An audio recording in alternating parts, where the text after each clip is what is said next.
You're listening once again to the Hour of the Time. I'm William Cooper. Folks, I want to make sure that all of you who were planning to go to this rally in San Bernardino on March the 11th know that it has been postponed. The rally that was supposed to be on March 11th, 1995, Forever Free America rally in San Bernardino has been postponed.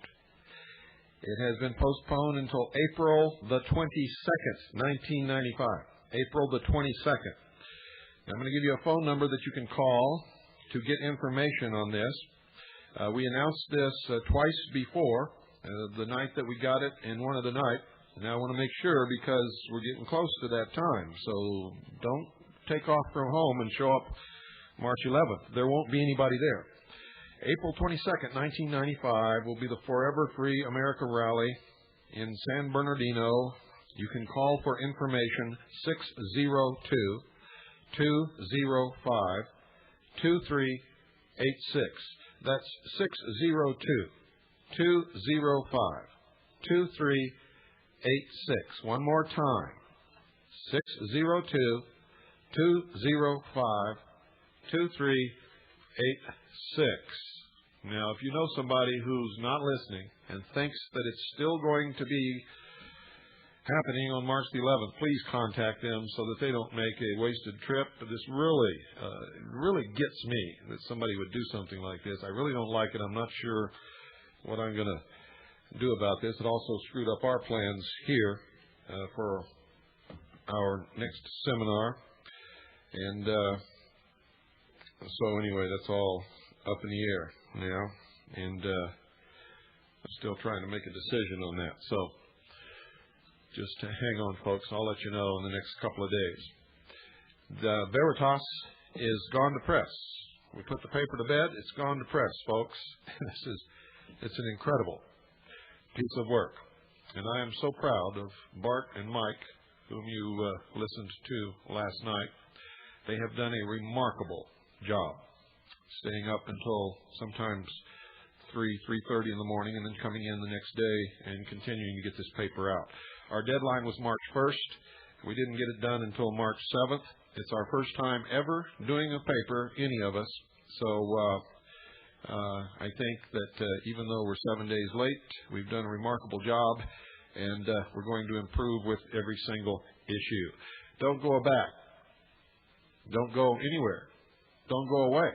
Don't even think about leaving your radio, because tonight's show is going to burn your fingers. There's somebody a-coming.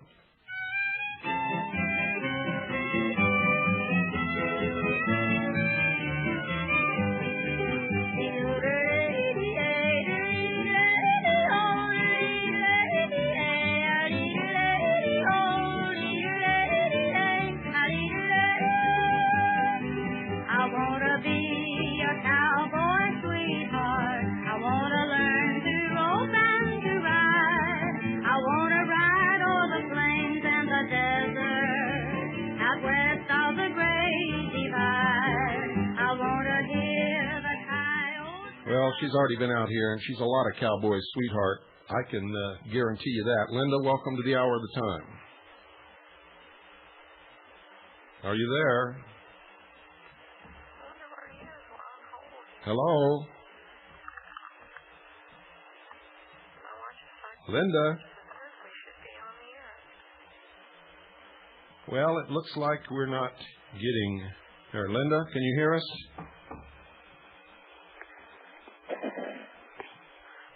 try calling him on another line. Hello? He's on hold. Okay. If he comes on, tell him I'll be right back. All right. Hello? I said you better beware. Well, she put us on hold, I guess.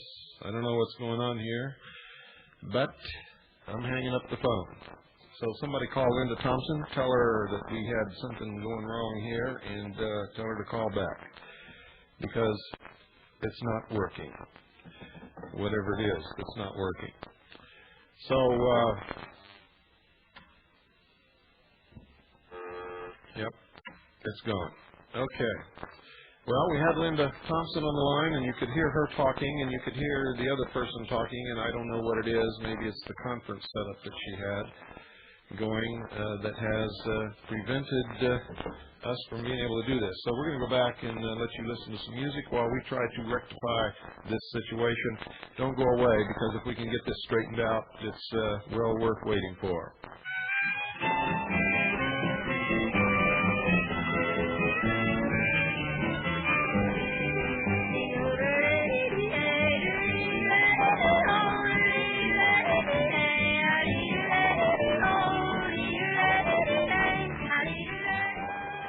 Well, we'll see if it's working this time. Linda? Hello? Hello? Hi. Hi. Well, we've been holding on, and then Al came in and said from on the radio you couldn't hear us, so I've got to get Mark back on the line. Well, we've got you now, but go ahead. I'll play some music and give you a few minutes to get him back on the line. Somebody had hit the privacy button on the thing here. Okay, well. So that's left over from last night. All right, we'll be right back. Okay. Hang on, folks.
Linda, are you there?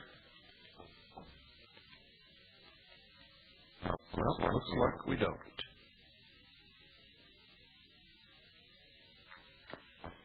So, I don't know what's going to happen. We'll keep trying this until we get it going, because we got something that you need to find out about tonight.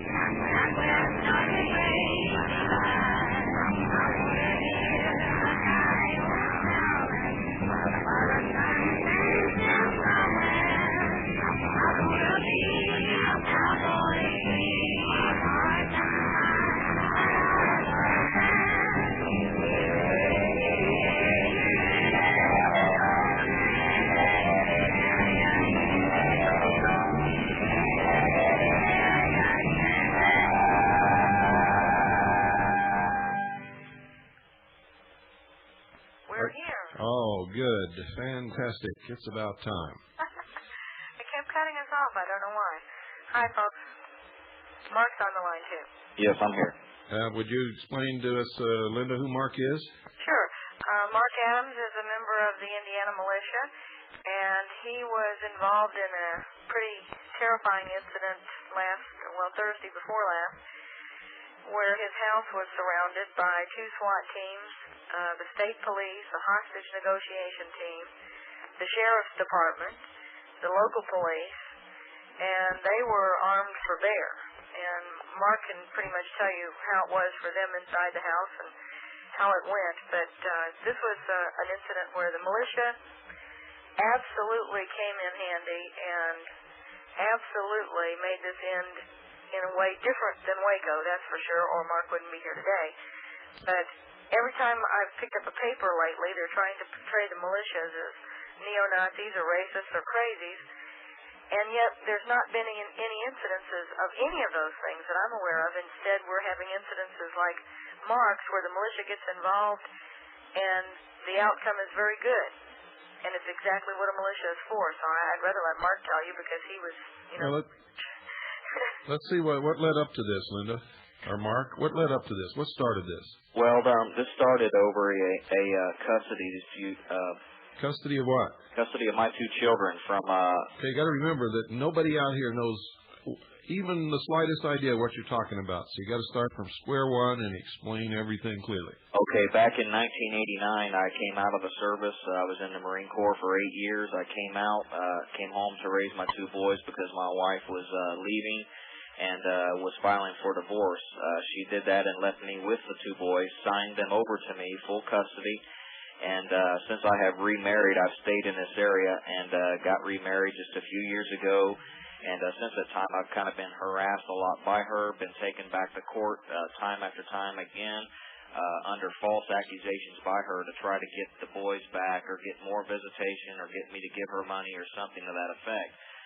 The last 3 times I went to court, I found that I was under a court that I believe has no jurisdiction over me and shouldn't even be involved in this matter, and also a court that is deaf.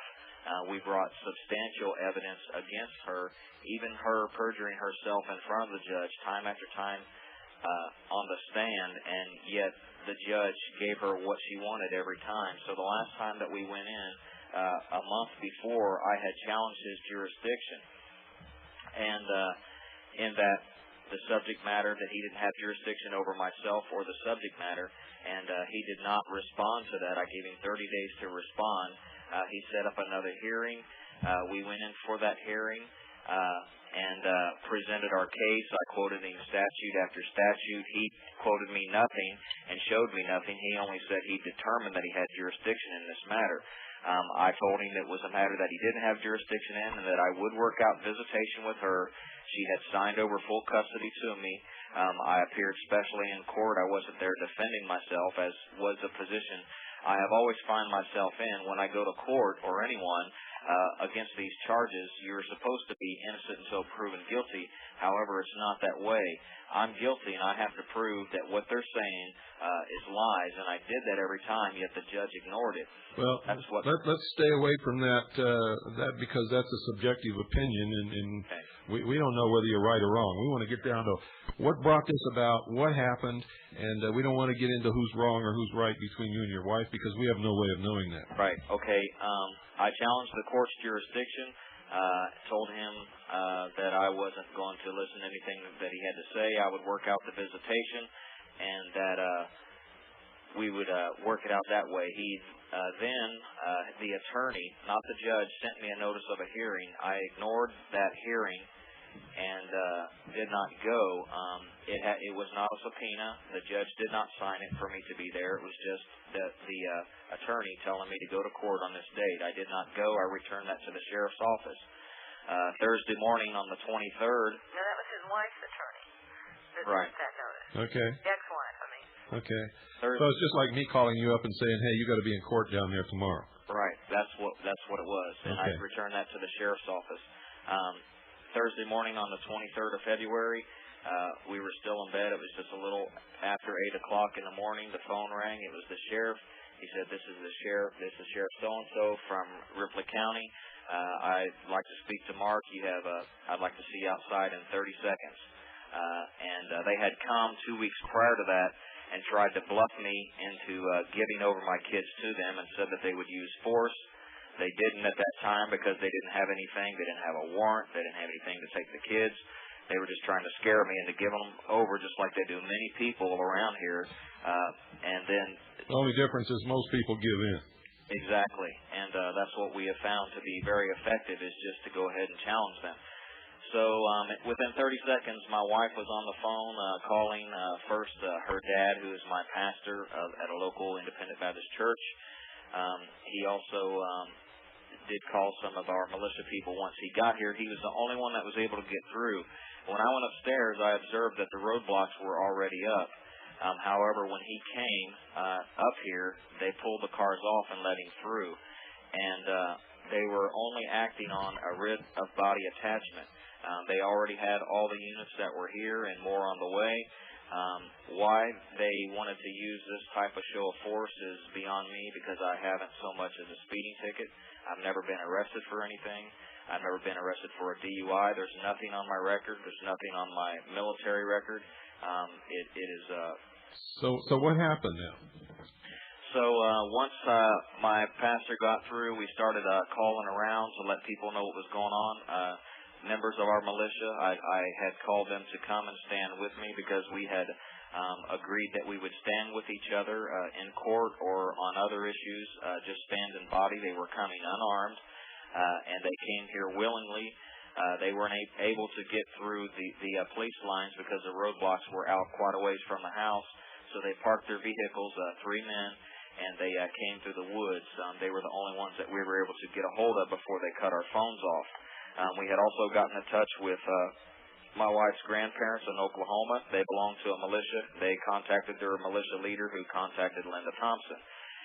My brother-in-law and sister-in-law were on the phone because they were left at home, and they were calling the militia in Philadelphia and some other family members, and through that they were able to reach the militia in Montana, who contacted Linda Thompson, I believe, in Indianapolis. And no, Oklahoma contacted me. I didn't have any contact with Montana. Okay, so... Montana had nothing to do with this, because if they had called me, I wouldn't have responded. I'm sorry. Okay. That's some misinformation on my part then. Just the Oklahoma militia then was able to get through to her, but then she got involved. They had cut our phones off, and the negotiator had been calling and talking to different ones here in the house, trying to get me to come out. What did they tell you? That they really didn't tell me a whole lot. They didn't say that they had a warrant or anything. They said they had a writ of body attachment. Did you know what that was? Not really. Did they explain it to you? No, they didn't. We have a legal dictionary here, and we looked that up and tried to figure out from what that was. Uh-huh. So what did they say would happen if you did not come out? They didn't really threaten me or anything or say anything was going to happen, but they said this problem was not going to go away. After talking to some of our men who were on the outside there near the roadblocks, the police were determined that they were not going to leave here until they had me. Now, all had happened was that I had missed that court hearing, which was told to me. I was told to be there by her attorney, not by a judge or anything like that. But they did threaten you. I mean, you looked out the window. What did you see? When I looked out the window, there were 2 county cars in front of the house that were blocking the roads. There were 2 additional county cars to my left that were blocking the road another half a mile from my house. We live out in the country. Well, who was there? The county police was there. Nobody really to hold back. I couldn't see. No, you're missing my whole point. Who was outside? What did you see when you looked outside? When I looked out, a bunch of kids playing on the corner. What? No, all I could see was state police and county police cars, and also the SWAT team van. Were they armed? Response team. Yes, they were all heavily armed. Were they holding weapons in their hands? They weren't. I didn't see any weapons in their hands until I saw the response team pulling out from the woods. I saw a clip of that on the news, and I still have that. They had high-powered sniper rifles. The deputies were all carrying their standard 9 millimeters. As far as the state goes, I couldn't see exactly what they had because they stayed far back from the house. Did you feel threatened? We felt very threatened. Did you feel that your life was in danger? Not only my life, but the lives of innocent people. My father-in-law and mother-in-law were in the house. So in order to get your children and give them to your wife, they were ready to kill everybody. They were ready to kill anyone and everyone in this house. What kind of a world is that? What kind of law is that? That's what we would like to know. We'd like to know what all of this is about. We didn't realize that anyone knew that we were even involved in the militia, and yet... Well, it has nothing to do with militia. I know what it's all about, and everybody that reads our new newspaper, Veritas, will know what it's all about, and I think Linda knows what it's all about. But so here you are in that house, surrounded by people with guns and snipers in the woods and roadblocks out for several miles, and nobody able to get through to you. Did your friends get through the woods to your house? Yes. 3 men from our militia group got through the house. They came to the field. Sometimes they had to crawl, but they made it through. It was raining earlier that morning. Some of them were pretty soaking wet when they got here, but we got them dried off, and they just came to make a stand. They came without arms to stand against those that prepared to use theirs. Wow, this is incredible. I do have weapons, but they were all put away, and we had mine wouldn't have been. It is very hard to keep things put down when people are pointing weapons at you. Yeah, well, I can tell you for sure. Mine wouldn't have been put away. Mine would have been ready in case they decided to use theirs. But that was your decision to make, and you made that decision, and so somebody got hold of Linda, and then what was happening with you in the house? How were you handling this, and what were you prepared to do? Well, we had determined earlier that morning, we're Christians, and we had prayed about it. We thought that this was just not the time to use arms, that God would use a different way to end this problem, and He did. He used the militia to work this out peacefully.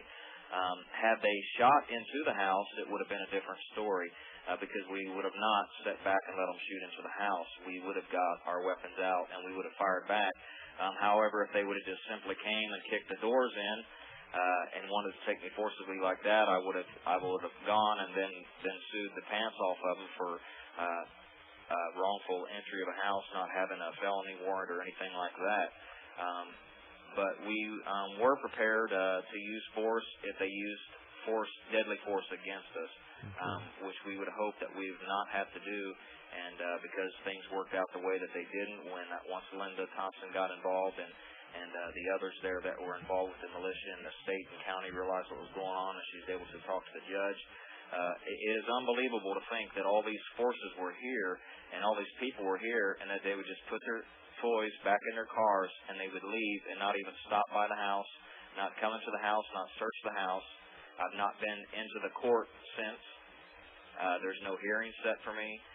It is amazing that something like this could just die down like this without any explanation. Today I was looking in the local newspaper where they list every call that the police have been out on. However, that one was left out of the report. Oh, of course. They don't want anything dangling, which you can use to sue them with. And if I were you, I'd be filing lawsuit after lawsuit and Title 42 actions against every one of these people. The police are just mindless robots. They don't think anymore. They're supposed to enforce the law. They don't even know what it is. They don't know when they're enforcing the law or acting under the color of law. And quite frankly, from my talks and encounters with police officers within the last few years, they don't give a damn. They're chosen through a psychological profile that enables these kinds of things to happen. They are following the orders of their superiors and judges who know full well that they're violating the law and acting under color of law. And the police just do what they're told. That's right. And then they're willing to kill people, and then when it's all over, even if they know they're wrong, they'll get in their car and drive away, and you won't get any apologies or anything. And those are not Americans.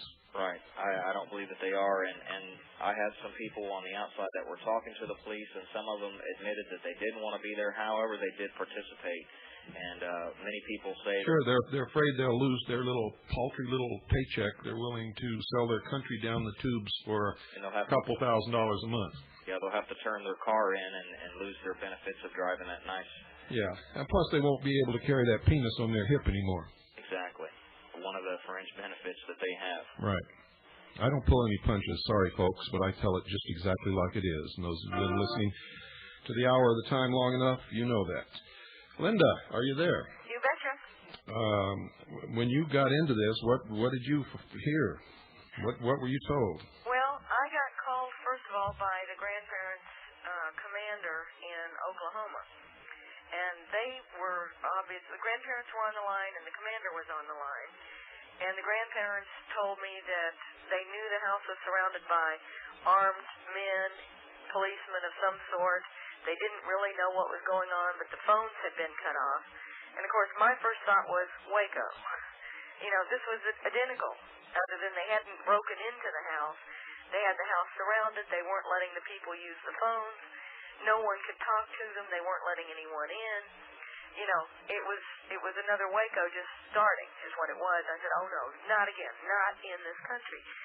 And I got on the phone and called the county sheriffs and the state police. I got the county sheriff first and was telling them that the family had asked me to represent the family inside and that it was against the law for them to cut the phones off and to refuse to allow them to have counsel.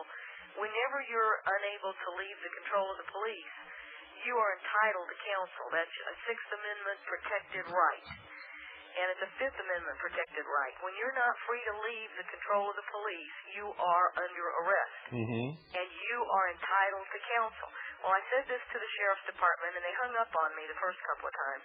And I kept calling them back, and they finally told me to call the state police. I said, well, what does the state police have to do with this? It's a county court action, from what I could tell. By that point, I had gotten a few little details. The state police were fairly non-responsive, didn't want to talk to me.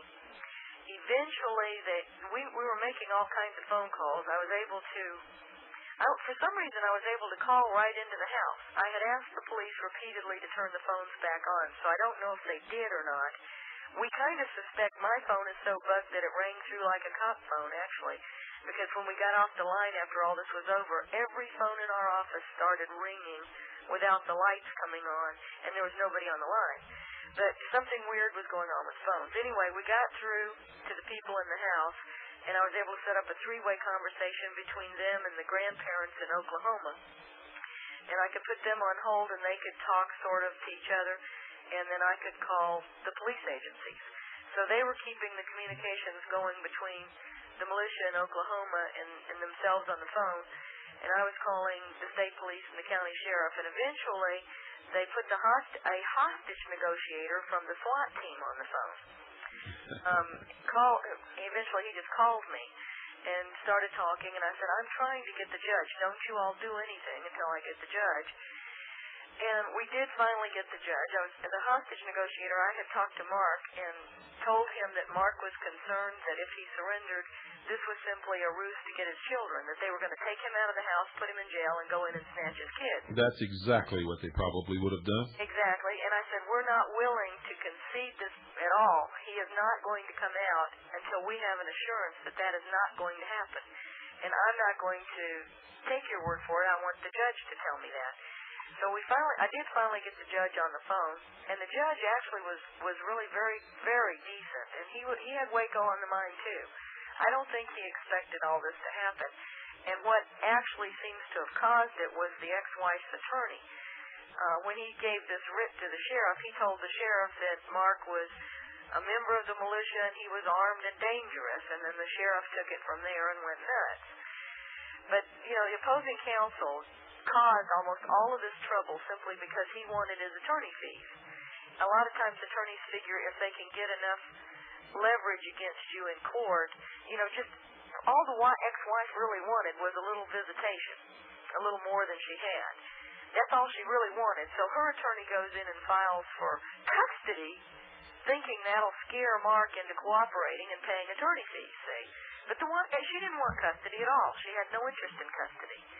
But this is the kind of thing this attorney had done from the beginning, was escalated this thing to the point that then he had to make it even a little worse by telling the sheriff this outright fabrication that Mark was dangerous. So at the point I came into it, he was already surrounded by all these people. We called all the media, in the local area, and one of our militia members is a helicopter pilot for one of the TV stations nearby, and he was not sent out to film it, but he made sure to fly the helicopter over several times so that the police would see the call letters on the side and think that they were being filmed from the air. Where was he when I was looking for a helicopter pilot with guts down in Waco, Texas? Well, I don't know. I didn't know him then. He is a member of the militia now. You know, a lot of the militias have formed since Waco. Yes. So, in the event, he flew over first, and then 2 TV crews got there, and a radio station up here covered live, did live coverage as it was going on. So we made sure that they knew that they were in the spotlight and that everybody in town was watching them, that the whole state was watching them for that matter. And the hostage negotiator apparently knew that I was militia, because I found out from the judge later that the judge knew I was militia too. And they had to go home. And what we agreed on, what I promised the judge to get him to do this, was that Mark would appear at a hearing if he would set a date, but I asked him to set it a little bit in the future so that we would have time to negotiate with the ex-wife and her attorney. And so he set it for the following week. He gave us a week pretty much to negotiate. And then we met with a pastor and the ex-wife, her attorney, and they mediated an agreement that basically just completely completely undid everything the judge had done. Mark has custody of his kids now. The ex-wife has to pay some medical bills, and she has to pay her own attorney fees, and that's the way it'll be from now on. And the judge signed that as an order. Okay, don't go away. We'll be right back after this short pause.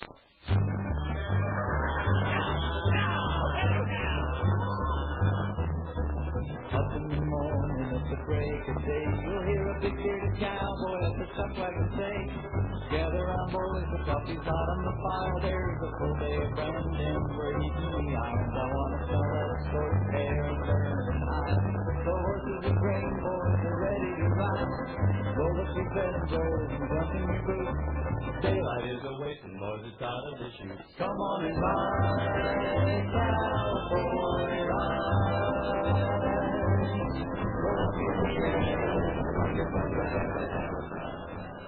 Well, we had some problems getting on here in the beginning. What I want you to do, and what I'm going to trust you to do, is call Swiss America Trading. Tell them that you're a steady listener to the Hour of the Time with William Cooper. You'll get red carpet treatment. They'll call you back and talk to you about how you can get your hands on some real money. While you're at it, thank them for sponsoring the Hour of the Time, because if they didn't, you wouldn't be listening to it, folks, unless I win the lottery tomorrow. So do that, 1-800-289-2646. That's 1-800-289-2646. Do it now. You'll be glad that you did.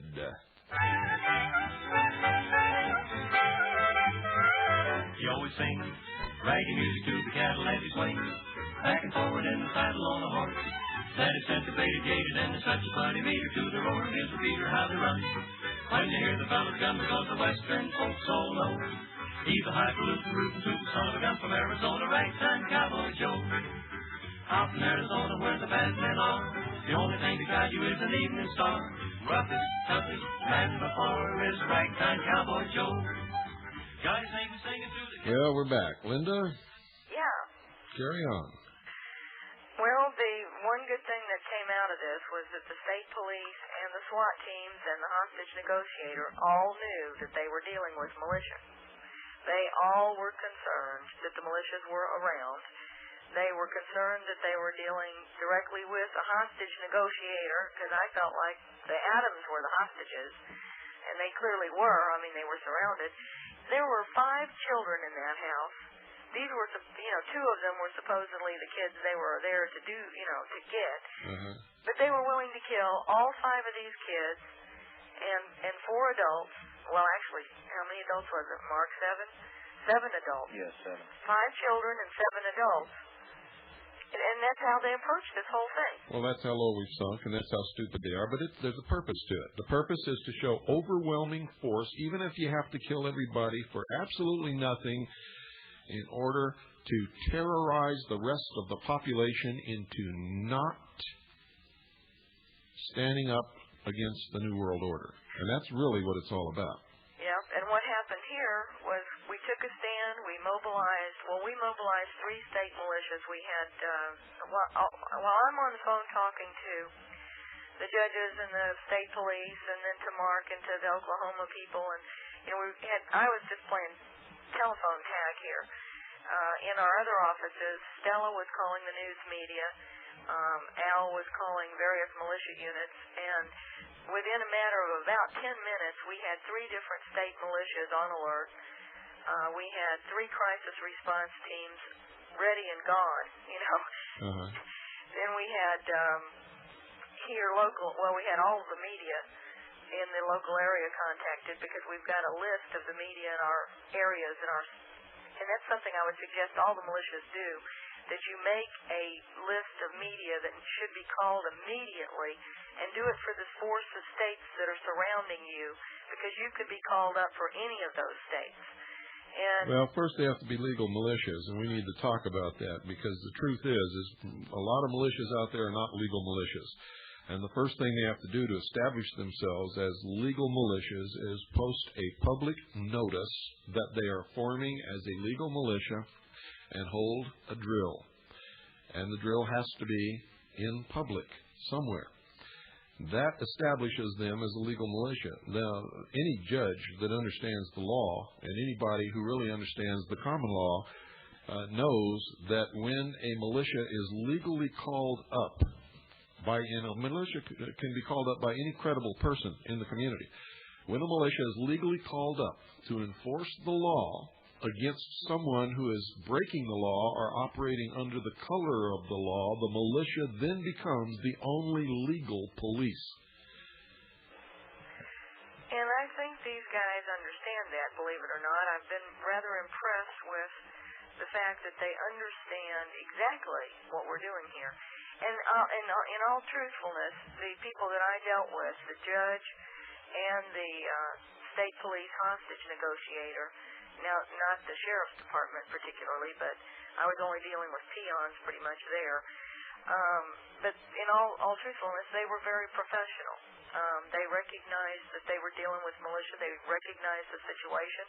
And as a result, common sense prevailed. Linda, I got to take you back a minute. Yeah? They were not professional. They were there illegally, operating under the color of law to do something that they should not have been doing, and that's not professional. Don't give these people credit when they don't deserve it. Well, I mean in the negotiation process. They didn't take a stupid approach. They were not hot-headed. They weren't crazed, the people that I was talking to. Mm-hmm. One of the state police said that they had been called up on false pretenses and they had been.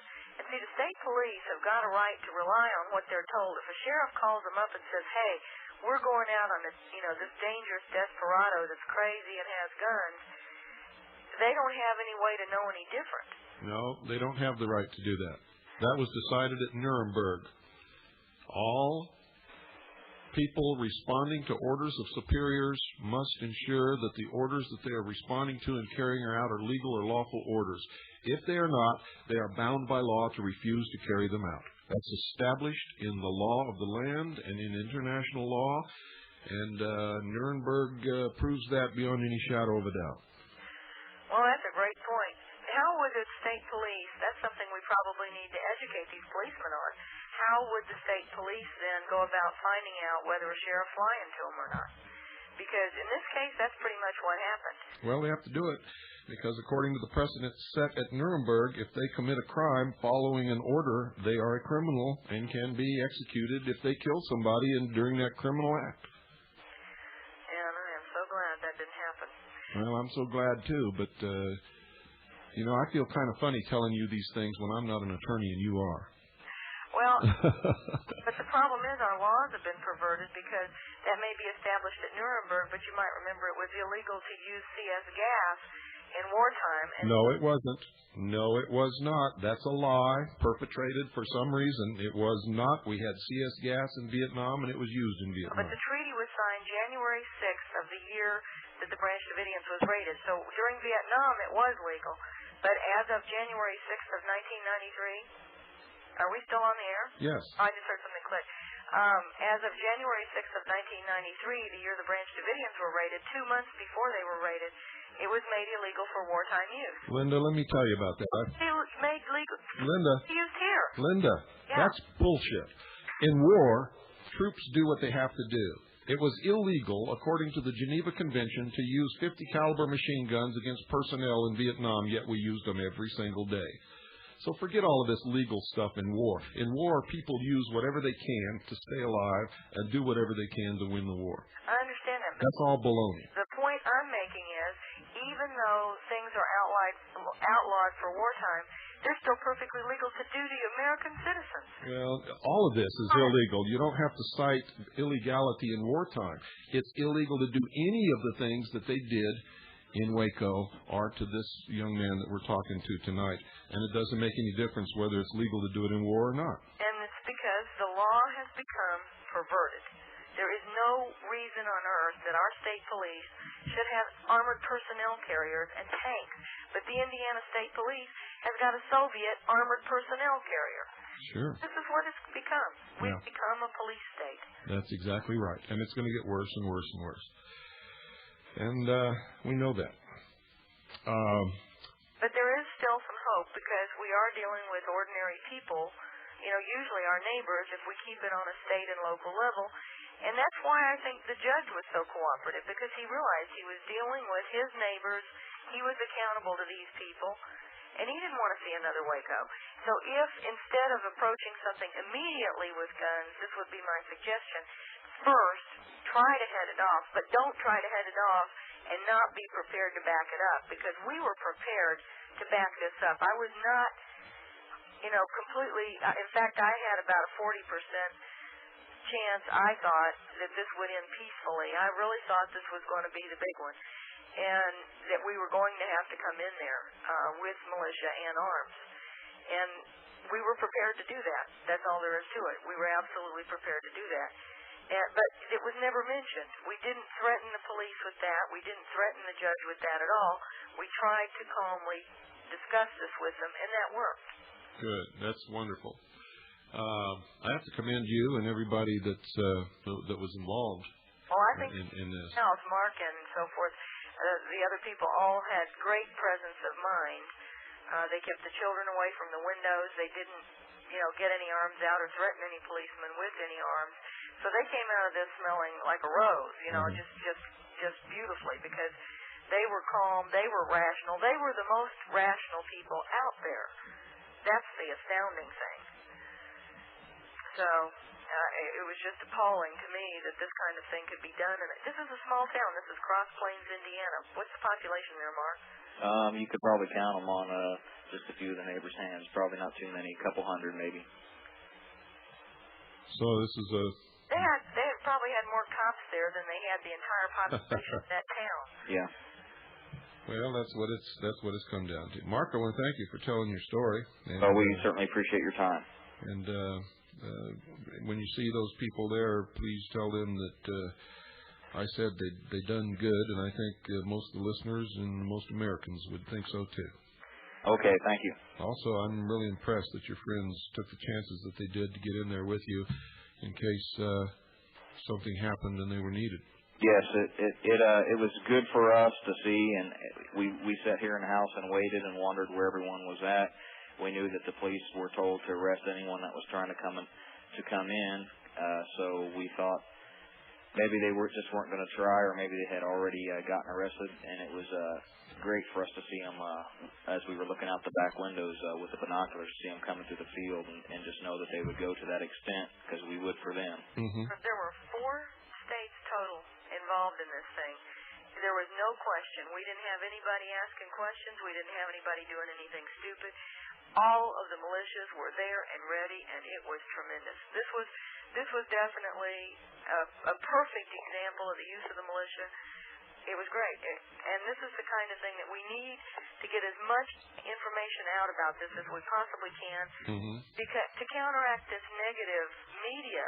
Well, let's talk about a little of the negative things that come along. Mark, I want to thank you for being a guest, and I'm going to carry on with Linda for a little while here. Okay. Because I want to talk about some things that are happening up in Montana to give people an example of what they should not do.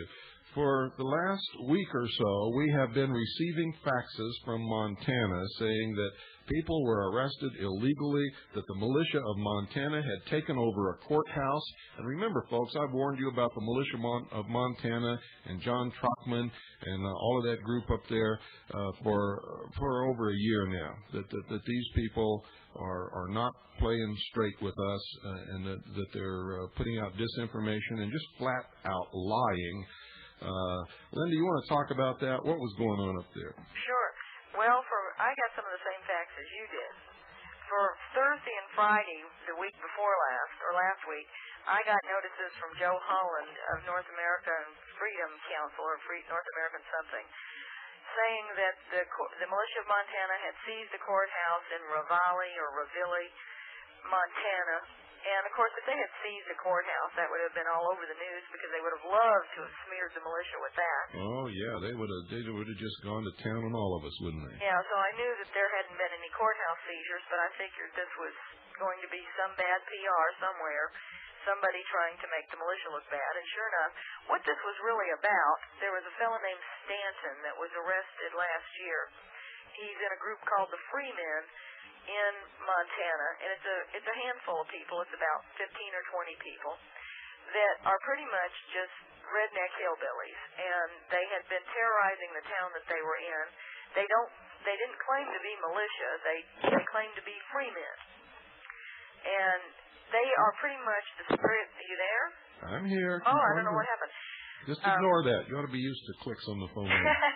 Well, they're pretty much the they're filling the role that the ADL likes to describe the militia, as redneck crazies with guns that are, Nazis or racists or whatever. These are the guys making sure that image gets out to the public because they were shown on TV on NBC one night in a special, and none of them bothered to even dress nice. They all just looked real scruffy and had things to say that were pretty obnoxious. They made a point of just being as obnoxious as they could instead of trying to portray any kind of decent public image. And I thought, well, who are these guys? And what they were doing was threatening the local sheriff. They didn't like the way the town was being run, and one of the guys, Stanton, put out a bounty.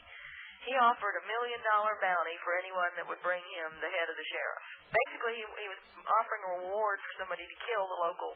So how'd Trockman and his group get mixed up in this? Well, since they're in Montana, these guys were claiming to be militia. When Stanton went to court on this, he was convicted in a jury trial. So that means that 12 people from his area heard the evidence and decided he was guilty of these charges. And then some other people got involved, filing all this stuff that some of the groups like to do with filing liens on the judges and so on. And sometime when we have more time, I'd like to explain why that is not appropriate. Well, we don't have that much time left, so I'd prefer to stick on the subject. Okay, well, all these people were filing various things with the court, and in the meantime, some of the freemen were threatening the court. They were coming in there threatening the clerk, threatening the judges, just making threats. And this is where the announcements came out that they had seized the courthouse. They weren't actually seizing the courthouse. They were threatening people up there. Then apparently a couple of Trockman's people went up and were going to provide some kind of backup or help them out, and they got arrested in the process, and they claimed to be free men, members of the same group. They were arrested. Well, then Trockman and a fellow with him went up to check on the guys that had been arrested, and they got arrested too. And they got arrested because they went up there with guns. Now, they're telling this story as if they were attacked, but they were not attacked in the sense that they provoked this stuff. They've been threatening people for days up there, and then they show up with guns. And they said, oh, we didn't have any guns. Well, yes, they did, because there's a full-page picture. They had 7 rifles, SKSs for the most part, and it averaged out to 2 guns apiece, 1 rifle and 1 handgun for the 7 guys that were arrested. So, yeah, they were armed, and, yeah, they were not doing anything that was a legitimate militia function, because it's not a legitimate militia function to go up and threaten courthouse personnel. In a town that size, it's 2,100 people. If you're unhappy with the judge and you're unhappy with the clerk, you can get them impeached. 2,100 people, it is not that hard. Yeah. You don't need to go up and start scaring everybody in the town. And the comments from the townspeople up there was one of just wide relief that these guys were arrested because they were viewed as kooks. And they were not functioning as a militia. Nothing that they did had any legitimate militia function. So now we've got this Fletcher fellow that has been putting out disinformation for over a year with the Montana militia.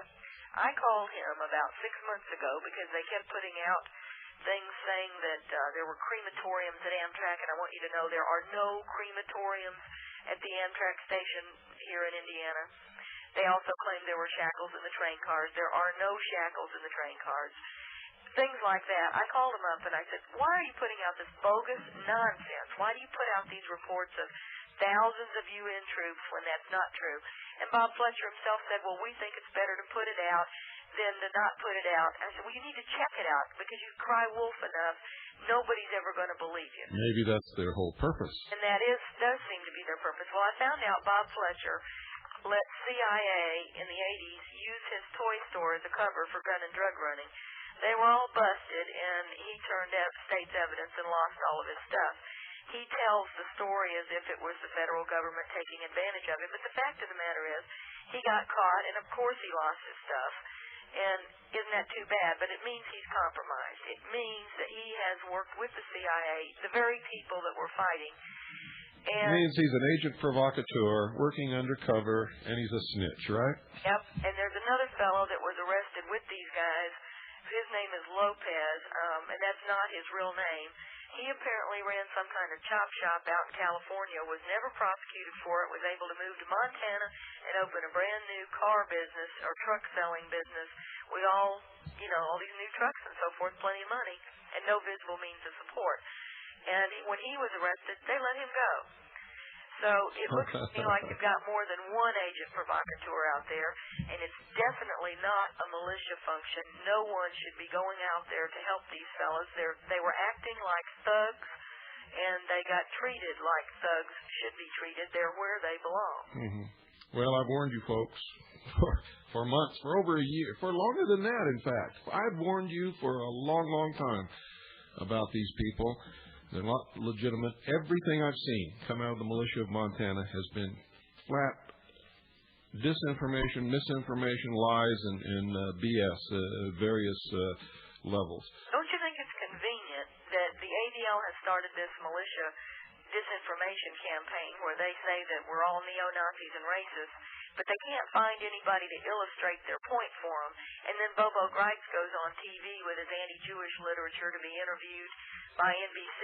So now they've got their man up there to point for them. And then along come people like the Trotmans to make the other point that they're armed and dangerous and crazy, and they can claim that they're militia. Well, that's exactly the role these people are serving. And it has nothing to do with militia activity. It has everything to do with undermining the militias. It has everything to do with furthering the destruction of this nation and weakening our position of ever getting it back. Linda, I faxed you something today. What was it? That was your newspaper, and it is wonderful. Everybody's got to get a copy of it. It is just so, it's informative. It's a good paper. You did a great job. Well, thank you. It wasn't really me. I did a little bit on it, but Bart Chow and Michael Aponte did all of the work. In fact, they're still here working, and will be working late into the night. Don't explain the symbols on it. Well, they'll get to see that when they get it. It's I think they'll like it. I think they'll like it too. Were you surprised? I was very surprised, and it's a good paper. It's good. It's full of good information. I'm not through reading it yet. And you got a full-size newspaper shrunk down to an 8.5 by 11 paper size fax to you, so it's probably pretty hard to read. Well, I think your lead story is dynamite. Well, thank you. Okay, folks. Thank you, Linda. And everybody's been asking about you and wanting to hear you, and they certainly got to do that tonight. And, I want to apologize for jumping in and sort of being a little overbearing tonight, but there's just some things that I can't stand. No, you've got to be that way. It's the only way to pound sense into us. You know that. Well, I try. And I know you try, and I know you're very successful. And as I've said before, as far as I'm concerned, you got more guts than most men in this country. And, folks, I've said this before, too. The reason that Linda comes under so much attack is because she is hurting our enemies so effectively that they would do anything to put her out of commission. And what makes them look worse? Us settling that whole thing and making the police go home, or Trotman in jail? Which hurt them worse? Well, of course you did. Exactly. That's right. They know it. Well, good night, Linda. Good night. And we'll try to get you back on here soon. Thanks. Bye-bye. And, folks, good night. And God bless each and every single one of you.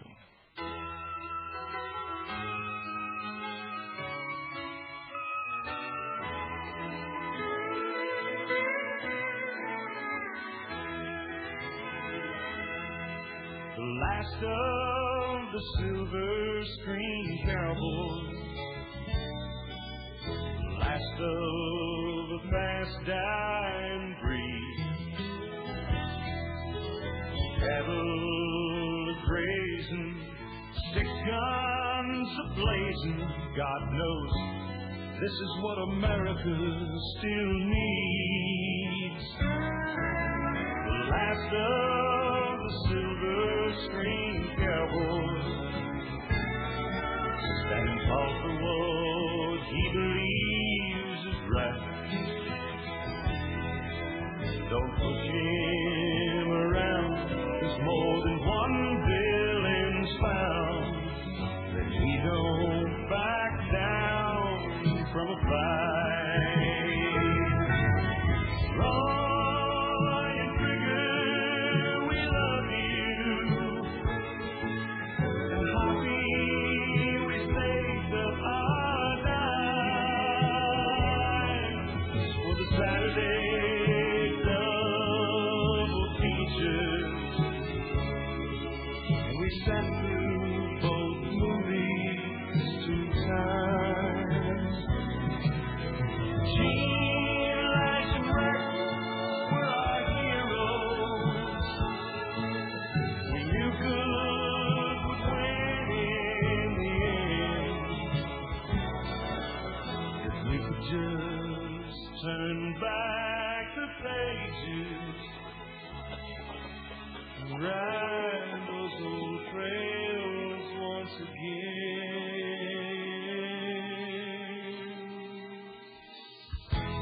The last of the silver screen cowboys. We settled the score with our fists. Oh, he loved little babies, treated women like ladies. It was only on a horse that we kissed.